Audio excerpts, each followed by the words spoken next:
Please आइए और अपने विचार रखिए। डॉक्टर साहब, पहाड़ी विरोधी, बड़ी लोहाई मनार की जनता, बड़ी लोहाई मनार की जनता, खुश हो? दोनों हाथ खड़े करके बताओ, खुश हो?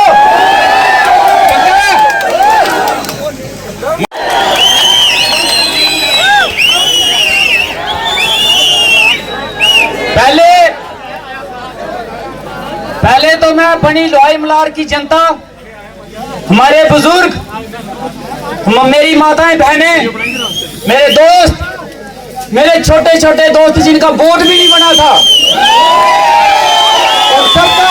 उन सबका मैं दिल की गहराई से शुक्रिया अदा करता हूं।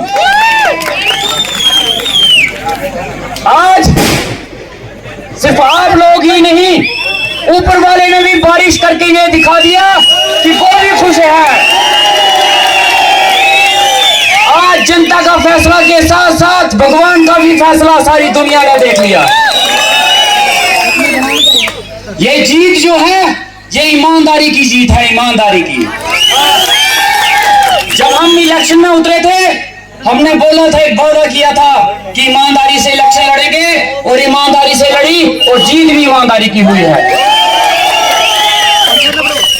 इस इलेक्शन में बहुत कुछ हुआ, बड़ी बड़ी बातें हुई, बड़े बड़े लोग उतरे, बहुत कुछ चला हमें हराने के लिए, लेकिन आप लोग जिसके साथ है उसको कौन हरा सकता था? लेकिन अब आप सभी लोगों से हाथ जोड़ के गुजारिश है कि इलेक्शन खत्म हो गई है। अब कोई भी जो मेरे से दिल से प्यार करता है, उसके आगे, मेरे आगे हाथ जोड़ के गुजारिश है, इलेक्शन खत्म हो चुकी है, अब कोई भी ताना नहीं हम किसी को मारेंगे। जिसने हमें वोट दिया है, जिसने हमें वोट दिया है उसका भी शुक्रिया, और जिसने दिया है उसका भी बहुत बहुत शुक्रिया। इसके बाद जितने लोग मेरे साथ चले हैं और जितने लोग मेरे साथ हैं, वो किसी को भी जात बरादरी, हिंदू मुसलमान के नाम पे ताना नहीं मारेंगे। जिसने भी वोट दिया है या नहीं दिया है, अब इसकी चर्चा नहीं होगी। हमारे लिए हर एक आदमी, भंडार से लेके गोडू फलाल तक का हर एक आदमी हमारा भाई है, हमारा दोस्त है, हम सब एक हैं और सब मिलके साथ चलेंगे। और मैं इस मंच से, आज इस मंच से ईमानदारी से बनी के सियासतदान जितने भी हैं, हमारे एक्स एमएलए श्री जीवन लाल जी, कांग्रेस की काजल देवी जी, काजल राजपूत जी, हमारे गौरी शंकर जी, और जितने ज्यादा उम्मीदवार हैं, मैं उन सब से हाथ जोड़ के गुजारिश करता हूं कि अगर मेरे से कोई गलती हुई हो तो मैं माफी मांगता हूं। और मैं उम्मीद करता हूं उनसे, और उनसे हाथ जोड़ के गुजारिश करता हूं कि आओ मिलके बनी की तरक्की के लिए काम करें।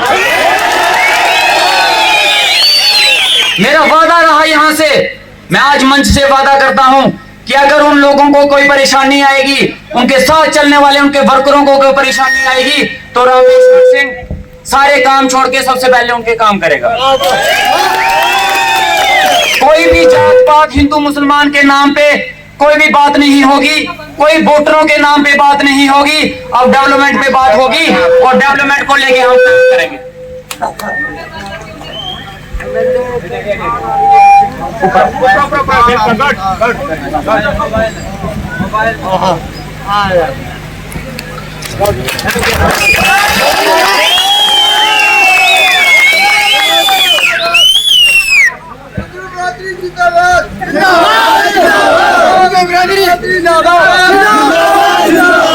मेरे चिन्हार के भाई, चिन्हारू डॉक्टर कैसा लगा?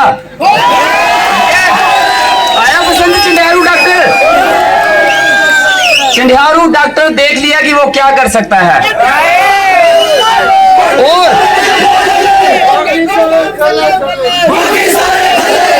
और जो भी इंसान हमारे बनी कॉन्स्टिट्यूंसी का लोगों की भलाई के लिए काम करना चाहता है, चाहे वो गवर्नमेंट एम्प्लॉय है, चाहे नॉन गवर्नमेंट एम्प्लॉय है, मेरा वादा रहा उसको कोई रोक टोक नहीं होगी, वो खुलेआम काम कर सकता है। उसको किसी तरीके का कोई प्रेशर नहीं किया जाएगा, उसको कोई तंग नहीं किया जाएगा। आज मैं बड़ी मुश्किल से श्रीनगर से टाइम निकाल के आया हूँ। जीतने के बाद दूसरे दिन मेरा प्रोग्राम था यहाँ आने का, लेकिन आप लोगों ने ही मेरे को एक बात बोली थी कि डॉक्टर साहब जीतने के बाद आप वहां जाओगे, जिसकी सरकार होगी उसमें शामिल होंगे। और मैंने आपकी बात मानी और मैंने अपना समर्थन, हमने कोई पॉलिटिकल पार्टी अभी तक ज्वाइन नहीं की है, हमने सिर्फ समर्थन दिया है, समर्थन। और समर्थन उनको दिया है जिनकी सरकार बनी है, क्योंकि अपोजिशन में बैठने का हमें कोई शौक नहीं है। हम बैठेंगे तो सरकार में बैठेंगे, और सरकार इस वक्त नेशनल कॉन्फ्रेंस की बनी हुई है। चीफ मिनिस्टर आपने देखा कि उमर अब्दुल्ला जी बने हुए हैं, और उस दिन जिस दिन ये हमारे चीफ मिनिस्टर उमर अब्दुल्ला जी ने वहां पे शपथ ली, उसके साथ साथ मैं आपको मुबारक देना चाहूंगा कि हमारे जम्मू के deputy chief minister Surendra Choudhary ji बने हैं, और उसके साथ साथ हमारे बड़े भाई सतीश शर्मा जी, उनको कैबिनेट मिनिस्ट्री मिली है। और मेरी उनके साथ बात हुई है, उन्होंने मुझे वादा किया है कि बहुत जल्द बनी के बीच में चीफ मिनिस्टर भी आएगा और डिप्टी चीफ मिनिस्टर भी आएगा। हम आप लोगों के बीच में हमारे जम्मू कश्मीर के चीफ मिनिस्टर और डिप्टी चीफ मिनिस्टर को लेके आएंगे, और आपके काम के वादे यही इस मंच पे किए जाएंगे। हमारी उनके साथ बड़े अच्छे से बात हुई है। उमर अब्दुल्ला साहब, हमारे चीफ मिनिस्टर जी, फारूक अब्दुल्ला जी, हमारे एक्स चीफ मिनिस्टर जी, उन्होंने घर बुलाया, हमारी उनके साथ बात हुई। मैंने उनको बोला कि मैं समर्थन दूंगा तो एक शर्त पे दूंगा कि सबसे पहले जम्मू कश्मीर में अगर काम की बात की जाए तो हमारे बनी को सबसे ऊपर रखा जाए। और उन्होंने वादा किया है मेरे को इस चीज के, उन्होंने बोला है कि आप लोगों को, बनी को अगर डबल फंड्स भी देने पड़े तो मैं डबल फंड्स रिलीज करूंगा। एक बात याद रखना, यकीन रखना मेरे पे, जिस इंसान को आपने अपना नौकर चुना है ना, वो बिकने वाला नहीं है। वो ना बिकेगा, ना झुकेगा, ना आप लोगों को किसी पार्टी के आगे झुकाएगा, ना आप लोगों को किसी पार्टी के आगे हाथ जोड़ने पे मजबूर करेगा। ये सिर्फ आदमी जो नौकर आपका खड़ा है यहाँ पे, वो सिर्फ आपके डेवलपमेंट के लिए इस सरकार के पास जाएगा और आपका सौदा नहीं होगा। और सोमवार को हमारी शपथ है, ओथ है। मैं आज कल श्रीनगर से आया हूं, आज आपके बीच में हूं, कल मैं फिर से श्रीनगर चला जाऊंगा। हमारी ओथ होगी, असेंबली लगेगी, और पहले दिन से ही नहीं, मेरे ओथ लेने से पहले ही बनी के बड़े सारे प्रोजेक्टों पे हमने बात करना शुरू कर दी है। और एक और गुजारिश है आप लोगों से कि इलेक्शन हो गई, उसके बाद मैं आपके बीच में नहीं आ पाया। मुझे रात दिन फोन आते थे, और स्पेशली 7 बजे के बाद जो फोन आते हैं बहुत जबरदस्त फोन होते हैं, उनकी तो कोई बात ही नहीं है उनका तो। और वो मुझे फोन करके बोलते रहे, डॉक्टर साहब, मैंने कहा हाँ जी, बड़ी याद आ रही है। तो अब याद जितनी है, जितनी उधर लगी है, आप देख लो, इधर आपके सामने आ गया है। अब गुजारिश करना कि काम के लिए हम बात करेंगे, जिसको काम होगा सुबह शाम दिन रात वो मुझे फोन कर सकता है। अब हम काम की बात करेंगे बड़ी जल्दी। जब हम श्रीनगर से आएंगे, सभी डिपार्टमेंटों की मीटिंग ली जाएगी, education department, medical department, revenue department, सभी से बात की जाएगी, डेवलपमेंट के प्रोजेक्ट बनाए जाएंगे, सबको मिलके, सबके साथ लेके हम बनी की एक नई तकदीर और तस्वीर लिखेंगे। लेकिन इसमें आप लोगों का साथ मुझे जरूर चाहिए। और जिस भी इंसान को, हमारे नौजवान युवा को लीडरी का शौक हो, डरने की जरूरत नहीं, आ जाना, उसको लीडरी के लिए मैं आगे करूंगा, उसको हम पीछे नहीं होंगे। वो ये नहीं सोचना कि उसको हम वर्कर बना के पीछे बिठा देंगे, उसको हम लीडर बना के आगे बढ़ाने की कोशिश करेंगे। बस ये भाईचारा कामयाब होना चाहिए, इसमें दरार नहीं आनी चाहिए। अभी भी मैं इलेक्शन के बाद सुन रहा हूं, बड़े सारे लोग इस भाईचारों को तोड़ने की बात कर रहे हैं, बड़े सारे लोग इसके भी हमारे बीच में एक दरार डालने की बात कर रहे हैं, बड़े सारे लोग अभी भी जात पात के नाम पे बात करने की कोशिश कर रहे हैं। लेकिन मैं आपको बोल देता हूं, उनके मकसद को कामयाब नहीं होने देना। हम सारे मिलकर चलेंगे और इस बनी की डेवलपमेंट की बात करेंगे। और बात अब वोट दिए हैं या नहीं दिए हैं वो पुरानी बात होगी, इलेक्शन खत्म हो गए और हम जीत चुके हैं। आप कोई माने या ना माने, ये इलेक्शन हम लोगों ने जीत ली है। और अब आगे की इलेक्शन 5 साल के बाद होगी, उसके बाद देखा जाएगा और मेरी माताएं बहनें जो इतने दूर से आई हैं और इलेक्शन के पहले दिन से जो मेरे साथ चलती रही हैं, मैं हाथ जोड़ के उनका बहुत बहुत शुक्रिया अदा करता हूं। अब हमने इधर खाने का इंतजाम किया हुआ है। जितने भी लोग यहाँ पे आए हुए हैं वो सारे के सारे बिना खाना खाए मत जाएं। मैं भी आप लोगों के साथ बैठ के खाना खाऊंगा, क्योंकि सुबह से भूख मुझे भी लगी है, खाना मैंने भी नहीं खाया है। और प्यार मोहब्बत से हम सारे जाएंगे, और यहाँ से जाएंगे तो एक पैगाम लेंगे कि डॉक्टर रामेश्वर के साथ चलने वाले लोग दंगा फसाद करने वाले और जात पात और हिंदू मुसलमान की बात करने वाले लोग नहीं हैं।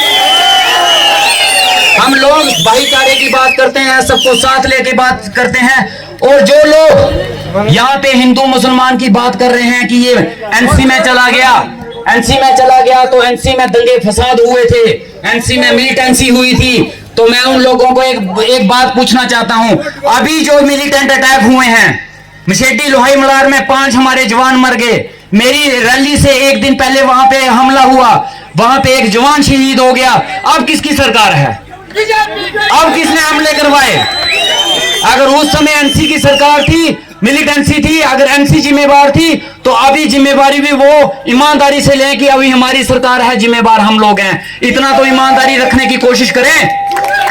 और जो लोग इस चीज की बात करते हैं कि एनसी में चले गया है, ये हिंदू नहीं रहा, तो हिंदू का सर्टिफिकेट मुझे उनसे नहीं चाहिए। मेरे माँ बाप हिंदू हैं, मुझे सर्टिफिकेट उन्होंने दिया है। मुझे कोई पार्टी से सर्टिफिकेट नहीं चाहिए। जो पार्टी से सर्टिफिकेट लेते हैं हिंदू होने का, वो एक डुप्लीकेट हिंदू हैं। उनको शायद अपने माँ बाप पे विश्वास नहीं है, हमें है। हर एक आदमी अपने धर्म को ईमानदारी से माने, चाहे वो हिंदू है, मुसलमान है, सरदार है। मेरा वादा रहा किसी के भी धर्म के ऊपर मैं उंगली नहीं उठने दूंगा। हर एक के धर्म की रक्षा मैं करूंगा। और बात होगी सिर्फ डेवलपमेंट की, स्कूल की, हॉस्पिटल की, बिजली की, पानी की, और सबसे बड़ा मुद्दा पहाड़ी एसटी स्टेटस। ये मत सोचना कि हम भूल गए हैं, हम नहीं भूलते, हमें याद है। और उसके लिए हम लड़ाई करेंगे और ईमानदारी से करेंगे। और जम्मू कश्मीर में उमर अब्दुल्ला साहब के साथ ही नहीं, सेंटर में हम मोदी जी के साथ भी लड़ेंगे पहाड़ी एसटी स्टेटस। बाकी बहुत बहुत शुक्रिया। और इस बारिश के लिए हम कितनी देर से तरस रहे थे। शायद भगवान भी इस चीज का इंतजार कर रहा था कि कब इनकी रैली हो और कब मैं बारिश करूं। देखो कुदरत का फैसला भी क्या फैसला है। हमें ऊपर वाले का आशीर्वाद मिल चुका है। अब हम काम भी ईमानदारी से करेंगे और हमारे काम भी पूरे होंगे। जितने लोग यहाँ पे आए हैं, जितने लोग मेरे साथ चले, और सबसे ज्यादा शुक्रिया अदा मैं करना चाहूंगा उन लोगों का जो बेचारे मुझे कंधे पे उठा के घुमाते रहते हैं। बड़ा बड़ा शुक्रिया उन लोगों का जो इतनी मेहनत करते हैं। मैं उनको बोलता रहता हूँ कि भाई नीचे उतार, तो मानते ही नहीं है, कहते नहीं स्टेज तक उठा के लेके जाएंगे। उसके बाद मैं शुक्रिया अदा करना चाहूंगा ये सिंगर जो हैं जिन्होंने गाने निकाले, मैं उनका बहुत बहुत शुक्रिया अदा करना चाहता हूँ। बाकी पार्टी वालों ने उनको पैसे दिए गाने बनाने के लिए, और मेरे पता नहीं कितने 5-7 गाने निकल गए। आज तक भी ईमानदारी से कहता हूँ किसी ने 1 रुपया नहीं लिया। हमारे सिंगर रवि जी ढग्गर के, हमारी एक लड़की है, क्या नाम है उसका, हाँ रिंकी जी, कहाँ ये है हमारे बीच में, जोरदार तालियां इनके लिए। अच्छा एक भरद्वाज जी, क्या नाम है उनका, पवन भरद्वाज जी हैं सामने, उनके साथ इधर आओ, स्टेज पे आओ, आ जाओ स्टेज पे आओ, आ जाओ।